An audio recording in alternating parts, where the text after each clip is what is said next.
ಈಗ ಹಾವೇರಿಯಿಂದ ರಾಜೀವ್ ಅವರು ನಮ್ಮ ಜೊತೆ ಮಾತನಾಡೋದಕ್ಕೆ ಕಾಲಲ್ಲಿದ್ದಾರೆ. ಸರ್ ನಮಸ್ತೆ. ನಮಸ್ತೆ ಸರ್.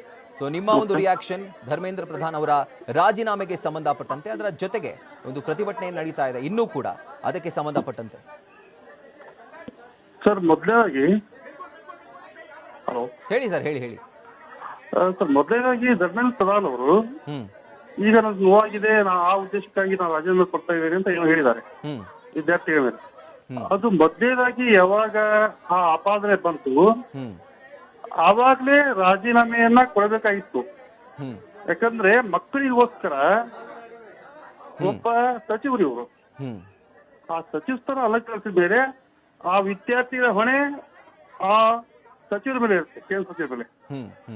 ಆ ಸಚಿವರು ಏನೋ ಒಂದು ಆಪಾದನೆ ಬಂದ ಮೇಲೆ ಆ ಮನೆ ಯಜಮಾನ ಅದು ಜವಾಬ್ದಾರಿ ಹೊರಬೇಕಾಗಿತ್ತು, ಅವ್ರ ಕರ್ತವ್ಯ. ಆದ್ರೆ ಅವರು ಈಗ 3 ವರ್ಷದಿಂದ ಸುಮ್ಮನೆ ಇದ್ದು ಇವಾಗ ನನಗೆ ನೋವಾಗಿದೆ ಅಂತ ಹೇಳಿದ್ರೆ ಅದ್ರ ಜವಾಬ್ದಾರಿಯನ್ನ ಮೊದಲಾಗಿ ಹೊತ್ತು ತಾವು ರಾಜೀನಾಮೆ ಘೋಷಣೆ ಅವಾಗಲೇ ಮಾಡ್ಬೇಕಾಗಿತ್ತು. ಅಂದ್ರೆ ಆ ವಿದ್ಯಾರ್ಥಿಗೆ ನ್ಯಾಯನ ಒದಗಿ ಕೊಟ್ಟಂಗೆ ಆಗ್ತಿತ್ತವ್ರು. ಈಗೇನು ರಾಜೀನಾಮೆ ಕೊಡ್ಲೇಬೇಕು, ಕಾಂಗ್ರೆಸ್ ಪಾರ್ಟಿ ಹಾಗೂ ಕಾಂಗ್ರೆಸ್ ಪಕ್ಷಗಳೆಲ್ಲ ಇದು ಹೋರಾಟ ಮಾಡಿದ ಮೇಲೆ ಕೊಡ್ತಾ ಇದಾರಲ್ಲ, ಇದು ನನ್ನ ಪ್ರಕಾರ ಕೇಂದ್ರ ಸರ್ಕಾರಕ್ಕೆ ಒಂದು ತರ ಅಸಹ್ಯಕರ ಘಟನೆ ಇದೆ. ಇದನ್ನ ಈ ಹೊಣೆಯನ್ನ ಅಮಿತ್ ಶಾ ಆಮೇಲೆ ನರೇಂದ್ರ ಮೋದಿಯವರು ಸಹಿತ ಇದನ್ನ ಒತ್ತುಕೊಂಡು ಆ ವಿದ್ಯಾರ್ಥಿಗಳ ಮೇಲೆ ಏನು ಸತ್ತಿದಲ್ಲ 20 ಜನ ವಿದ್ಯಾರ್ಥಿ ಸತ್ತದಲ್ಲ, ಅದ್ರ ಹೊಣೆಯನ್ನ ಎಕ್ಸಾಂಪಲ್ ಈಗ ಅವ್ರ ಮಕ್ಕಳೇ ಯಾರಾದ್ರೂ ಒಬ್ರು ಅಂತ ಪರಿಸ್ಥಿತಿಯಲ್ಲಿ ಅಥವಾ ಅವ್ರ ಸಂಬಂಧಿಕರು ಯಾರೋ ಒಂದಾದ್ರೆ ಅದ್ರ ಬಗ್ಗೆ ಹೋರಾಟ ಯಾವ ತರ ಮಾಡ್ತಾರೆ ಆ ನಿಟ್ಟಿನಲ್ಲಿ ಅದರ ಬಗ್ಗೆ ವಿಚಾರ ಮಾಡಬೇಕಾಗಿತ್ತು ಯಾವುದು ಕೇಂದ್ರ ಸರ್ಕಾರ. ಮಾನ್ಯ ಪ್ರಧಾನಮಂತ್ರಿಗಳಾಯ್ತು, ಮಾನ್ಯ ಗೃಹ ಸಚಿವರಾಯ್ತು. ಅವಾಗ ಆ ಸರ್ಕಾರಕ್ಕೆ ಒಂದು ಬೆಲೆ ಇಟ್ಟಿತ್ತು.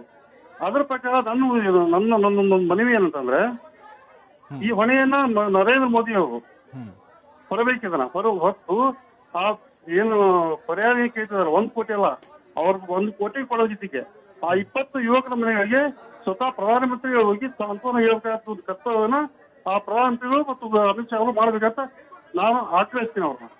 Right sir. ಈಗ ಇನ್ನೂ 2 ಬೇಡಿಕೆಗಳು ಈಡೇರಿಲ್ಲ ಸರ್, ಅದ್ರ ಕುರಿತಾಗಿ ಮಾತುಕತೆ ನಡೀತಾ ಇದೆ. ಬಟ್ ಇನ್ನೂ ಕೇಂದ್ರ ಸರ್ಕಾರ ತುಂಬಾ ಡಿಲೇ ಮಾಡ್ತಿದೆ ಅಂತ ಅನಿಸ್ತಾ ಇದೆಯಾ ನಿಮಗೆ? ಹೌದು ಸರ್, ತುಂಬಾ ಡಿಲೇ ಮಾಡ್ತಿದೆ. ಯಾಕಂದ್ರೆ ಇದು ಆಗಿರೋದು ವಿದ್ಯಾರ್ಥಿಗೆ ಆಗಿರುವಂತ ದೊಡ್ಡ ಅನ್ಯಾಯ ಇದು.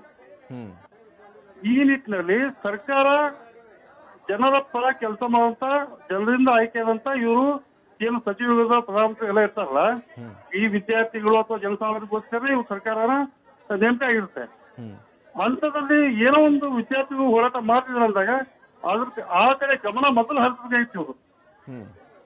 ಆ ನಿಟ್ಟಿನಲ್ಲಿ ಬಹಳ ಇದು ಲೇಟ್ ಆಗಿದೆ. ಜೊತೆಗೆ ಪ್ರಧಾನಮಂತ್ರಿ ಇವು ನೈತಿಕ ಹೊಣೆಯನ್ನು ಹೊರಬೇಕು. ನನ್ನ ಪ್ರಕಾರ ಹೊಣೆಯನ್ನು ಹೊತ್ತು ಆ ವಿದ್ಯಾರ್ಥಿಗಳ ಕ್ಷಮೆಯನ್ನು ಕೇಳಬೇಕು. ಇದು ಪ್ರಧಾನಮಂತ್ರಿಗಳು ಮಾಡ್ಬೇಕು.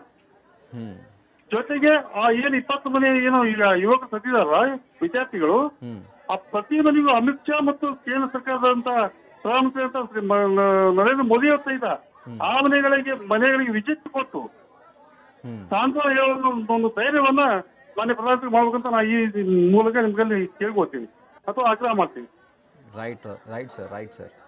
So better late than never ಅಂತ ಹೇಳ್ತಾರಲ್ಲ, ಇಷ್ಟೆಲ್ಲ ಹೋರಾಟದ ಬಳಿಕ ವಿದ್ಯಾರ್ಥಿಗಳ ಒಂದು ಆಗ್ರಹ ಏನಿತ್ತು ಅದು ಬಹುಶಃ ತಲುಪಬೇಕಾದಂತಹ ಜಾಗಕ್ಕೆ ತಲುಪಿದೆ ಅಂತ ನಾವು ಕೂಡ ಭಾವಿಸ್ತೀವಿ. And thank you so much News First ಜೊತೆ ಮಾತನಾಡಿದ್ದಕ್ಕೆ. ನ್ಯೂಸ್ ಫಸ್ಟ್ ನಿರ್ಭೀತಿಯಿಂದ ನಿಮ್ಮ ಪರವಾಗಿ.